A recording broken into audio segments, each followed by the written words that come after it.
Després de fer colzes durant l'estiu, tornen els nervis i s'omplen les aules de les universitats. Avui, uns 5.600 estudiants tenen una nova oportunitat per aprovar la selectivitat o a pujar la nota. Durant 3 dies faran les proves d'accés a la universitat tots aquells que van suspendre el primer examen o que no hi van poder accedir. Les primeres matèries amb què s'han enfrontat han estat castellà i català. Com sempre, els nervis hi són presents, però matisats per l'experiència del juny o dels companys que ja hi van passar.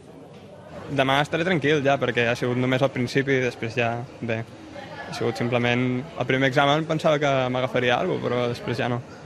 A la sortida, l'inevitable comentari sobre l'examen. Jo crec que aquest any serà més fàcil que l'any. Més fàcil que a l'institut, segur. Home, ja. Però... La primera de castellà m'ha sortit que ni pintada. Sí. Després català és més pesat. Millor català que castellà perquè portava les lectures millor preparades, però bueno, he sortit contenta de tots dos. Bé, per igual més o menys castellà i català, normalet, però bé, a vegades t'emportes sorpreses, però hi ha coses que no has donat i a vegades coses que t'has après molt no han arribat a sortir. N'hi ha, però, que s'hi presenten per a pujar nota. Català, castellà, geografia, filosofia, anglès i biologia. Dijous seran les últimes proves. Els resultats els sabran a partir del dia 16.